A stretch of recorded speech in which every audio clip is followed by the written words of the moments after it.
ओम शांति। 3/7/26 के महावाक्य हैं। मीठे बच्चे, तुम इस ड्रामा के आदि मध्य अंत को जानते हो। तुम्हें बाप द्वारा ज्ञान का तीसरा नेत्र मिला है, इसलिए तुम हो आस्तिक। बाप का कौन सा टाइटल धर्म स्थापकों को नहीं दे सकते हैं? बाबा ने प्रश्न पूछा, बाप का कौन सा टाइटल धर्म स्थापकों को नहीं दे सकते हैं? उत्तर, बाबा है सतगुरु। किसी भी धर्म स्थापक को गुरु नहीं कह सकते, क्योंकि गुरु वह जो दुख से छुड़ाए, सुख में ले जाए। धर्म स्थापन करने वालों के पीछे तो उनके धर्म की आत्माएं ऊपर से नीचे आती है, वह किसी को ले नहीं जाते। बाप जब आते हैं तो सभी आत्माओं को घर ले जाते हैं, इसीलिए वह सभी के सतगुरु है। गीत है, इस पाप की दुनिया से कहीं दूर ले चलो। ओम शांति। मीठे मीठे रूहानी बच्चों ने गीत की लाइन सुनी, जय है पाप की दुनिया। बच्चे जानते भी हैं, जय पाप आत्माओं की दुनिया है। कितना बुरा अक्षर है, परंतु मनुष्य जय समझ नहीं सकते कि सचमुच जय पाप आत्माओं की दुनिया है। जरूर कोई पुण्य आत्माओं की दुनिया भी थी, उसको कहा जाता है स्वर्ग। पाप आत्माओं की दुनिया को कहा जाता है नरक। भारत में ही स्वर्ग और नरक की चर्चा बहुत है। मनुष्य मरते हैं तो कहते हैं स्वर्गवासी हुआ, तो इससे सिद्ध होता है नरकवासी थे। पतित दुनिया से पावन दुनिया में गया, परंतु मनुष्यों को कुछ भी पता नहीं है। जो आता है सो बोल देते हैं, यथार्थ अर्थ कुछ भी नहीं समझते हैं।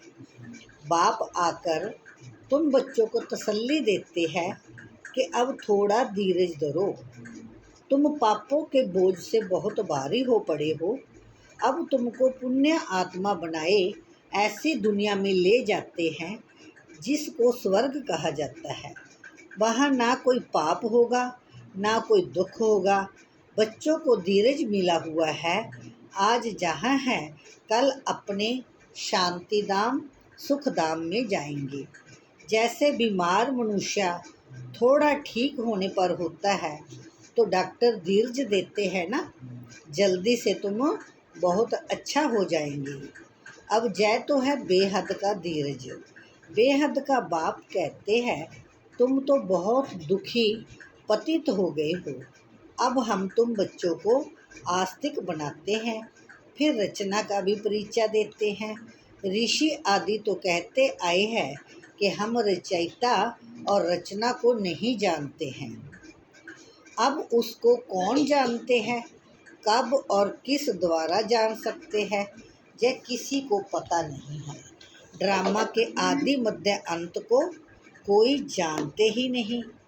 बाप कहते हैं, मैं संगम युग पर आकर ड्रामा अनुसार तुम बच्चों को पहले आस्तिक बनाता हूँ, फिर तुमको रचना के आदि मध्य अंत का राज सुनाता हूँ, अर्थात तुम्हारा ज्ञान का तीसरा नेत्र खोलता हूँ। तुमको रोशनी मिल गई है। आँखों की रोशनी चली जाती है तो मनुष्य अंधे हो जाते हैं। इस समय मनुष्य को ज्ञान का तीसरा नेत्र नहीं है। मनुष्य होकर उस बाप और रचना के आदि मध्य अंत को नहीं जानते हो, तो उनको बुद्धिहीन कहा जाता है। गीत में भी है, एक है अंधे की औलाद अंधे, दूसरे है सजे। दिखाते हैं ना, महाभारत लड़ाई लगी थी और एक आदि सनातन देवी देवता धर्म की स्थापना हुई थी। बाप ने आत्माओं को आकर राजयोग सिखाया था, सतयुगी स्वराज्य देने के लिए। आत्माएं कहती हैं, मैं राजा हूँ, बैरिस्टर हूँ। तुम्हारी आत्मा अब जानती है हम विश्व का स्वराज्य पा रहे हैं। विश्व के रचयिता बाप द्वारा। वह किसका रचयिता है? नई दुनिया का। बाप नई सृष्टि रचते हैं, क्रिएटर भी है, तो उनमें सारा ज्ञान भी है। सारे वर्ल्ड की हिस्ट्री कोई एक भी नहीं जानते हैं। किसको ज्ञान का तीसरा नेत्र नहीं है? सिवाय बाप के कोई तीसरा नेत्र दे नहीं सकता। वर्ल्ड की हिस्ट्री, ज्योग्राफी, मूल वतन, सूक्ष्म वतन, स्थूल वतन, यह सब तुम जानते हो। मूल वतन है आत्माओं की सृष्टि। सन्यासी कहते हैं हम ब्रह्म में लीन हो जाएंगे, बस ज्योति ज्योत समाएंगे। ऐसा है नहीं। तुम जानते हो ब्रह्म तत्व में जाकर निवास करेंगे। वह शांति धाम घर है। वह कह देते हैं ब्रह्म ही भगवान है। कितना फर्क है। ब्रह्म तो तत्व है। जैसे आकाश तत्व है, वैसे ब्रह्म भी तत्व है। जहाँ हम आत्माएं और परम पिता परमात्मा निवास करते हैं, उनको स्वीट होम कहा जाता है। वह है आत्माओं का घर। बच्चों को मालूम पड़ा है ब्रह्म मह तत्व में कोई आत्माएं लीन नहीं होती है और आत्मा कभी विनाश को प्राप्त नहीं होती। आत्मा अविनाशी है। यह ड्रामा भी बना बनाया अविनाशी है। इस ड्रामा के कितने एक्टर्स हैं? अभी है संगम युग, जबकि सभी एक्टर्स हाजिर है। नाटक पूरा होता है तो सब एक्टर्स, क्रिएटर आदि सब आकर हाजिर होते हैं। इस समय यह बेहद का ड्रामा भी पूरा होता है, फिर रिपीट होना है। उन हद के नाटकों में चेंज हो सकती है, ड्रामा पुराना हो जाता है। यह तो बेहद का ड्रामा अनादि अविनाशी है।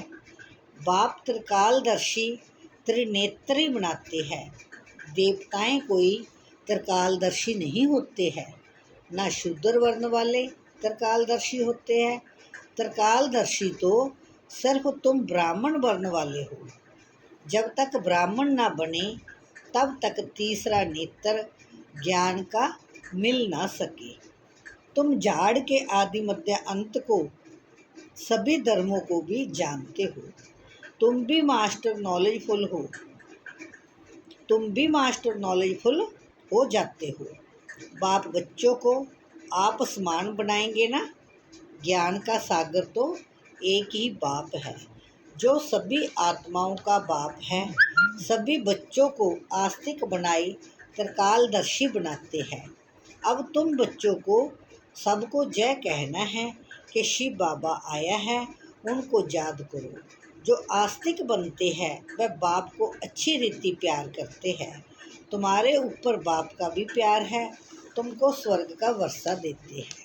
गाया हुआ भी है कि विनाश काले विपरीत बुद्धि विनशंति और विनाश काले प्रीत बुद्धि विजंती।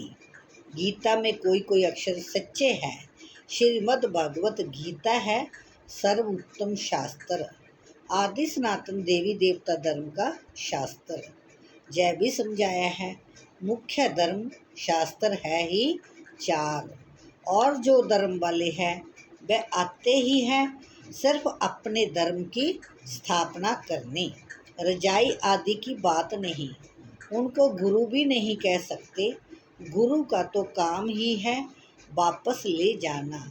इब्राहिम, बुद्ध, क्राइस्ट आदि तो आते हैं, फिर उनके पिछाड़ी उनकी वंशावली भी आती है। गुरु वह जो दुख से छुड़ाए और सुख में ले जाए। वह तो सिर्फ धर्म स्थापन करने आते हैं। जहाँ तो बहुतों को गुरु कह देते हैं। ब्रह्मा विष्णु शंकर को भी गुरु नहीं कह सकते। एक शिव बाबा ही सर्व का सद्गति दाता है। पुकारते भी एक राम को है। शिव बाबा को भी राम कहते हैं। बहुत भाषाएं हैं तो नाम बहुत रख दिए हैं। असल नाम है शिव। उनको सोमनाथ भी कहते हैं। सोम रस पिलाया अर्थात ज्ञान धन दिया। बाकी पानी आदि की तो बात ही नहीं। तुमको सन्मुख नॉलेजफुल ब्लिसफुल बना रही है। बाप तो ज्ञान का सागर है, तुम बच्चों को ज्ञान नदियाँ बनाते हैं। सागर एक होता है, एक सागर से अनेक नदियाँ निकलती है। अभी तुम हो संगम पर।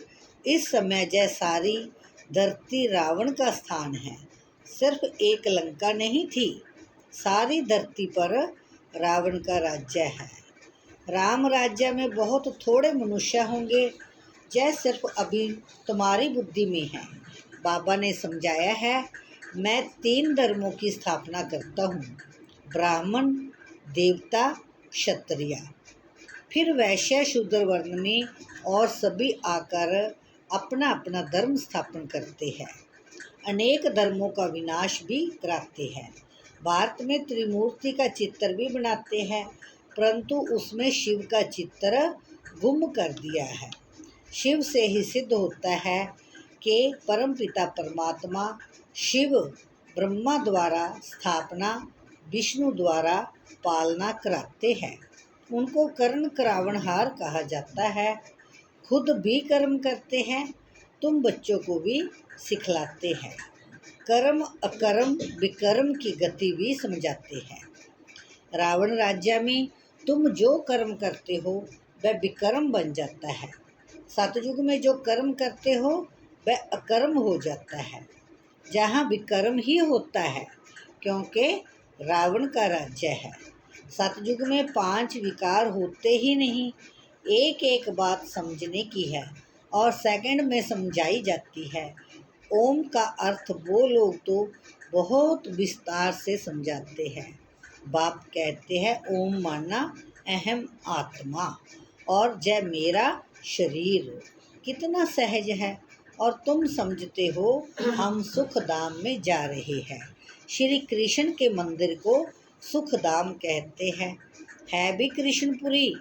माताएं कृष्णपुरी में जाने के लिए बहुत मेहनत करती है। तुम अभी भक्ति नहीं करते हो, तुमको ज्ञान मिला है और कोई मनुष्य मात्र में यह ज्ञान नहीं है। मैं तुमको पावन बनाकर जाता हूँ, फिर पतित कौन बनाते हैं यह कोई बता ना सके। सब मेल अथवा फीमेल भक्तनियाँ हैं, सीताएं हैं। सबकी सदगति करने वाला बाप है। सब रावण की जेल में है, यह है ही दुखधाम। बाप तुमको सुखधाम का मालिक बनाते हैं। ऐसे बाप को 5000 वर्ष बाद सिर्फ तुम देखते हो। लक्ष्मी नारायण की आत्मा को अब नॉलेज है, हम छोटेपन में जय अर्थात कृष्ण हैं, फिर बड़े बनेंगे, ऐसे शरीर छोड़ेंगे, फिर दूसरा लेंगे और कोई को जय नॉलेज नहीं है। बाप कहते हैं तुम सब पार्वतियाँ हो। शिव बाबा तुमको अमर कथा सुना रहे हैं, अमर बनाने के लिए, अमर लोक में जाने के लिए। यह मृत्यु लोक है। तुम सब पार्वतियाँ अमरनाथ द्वारा अमर कथा सुन रही हो। तुम सच सच बनते हो। सिर्फ बाप को याद करने से तुम्हारी आत्मा अमर बनती है।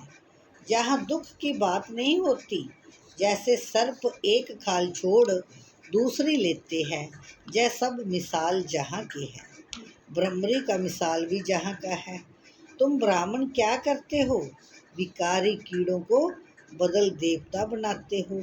मनुष्य की ही बात है। ब्रह्मरी का तो यह एक दृष्टांत है। तो ब्राह्मण बच्चे अभी बाप द्वारा अमर कथा सुन रहे हो, औरों को बैठ ज्ञान की भूं भूं करते हो, जिससे मनुष्य से देवता स्वर्ग की परी बन जाएंगे। बाकी ऐसे नहीं कि मानसरोवर में डुबकी लगाने से कोई परी बन जाएंगी। यह सब है झूठ। तुम झूठ ही सुनते आए हो। अब बाप तुच्छ सुनाते हैं। अब बाप कहते हैं अपने को आत्मा समझो। तुम समझते हो निराकार परम पिता परमात्मा इस मुख द्वारा सुना रहे हैं, हम इन कानों द्वारा सुन रहे हैं। आत्म अभिमानी बनना है, फिर परमात्मा भी रियलाइज कराते हैं, मैं कौन हूँ। दूसरा कोई आत्म अभिमानी बना ना सके, सिवाय बाप के और कोई कह ना सके कि तुम आत्म अभिमानी बनो। शिव जयंती भी मनाते हैं, परंतु उनकी जयंती कैसे है यह नहीं जानते। बाप ही खुद आकर समझाते हैं। मैं साधारण बूढ़े तन में प्रवेश करता हूँ, नहीं तो ब्रह्मा आएगा कहाँ से। पतित तन ही चाहिए।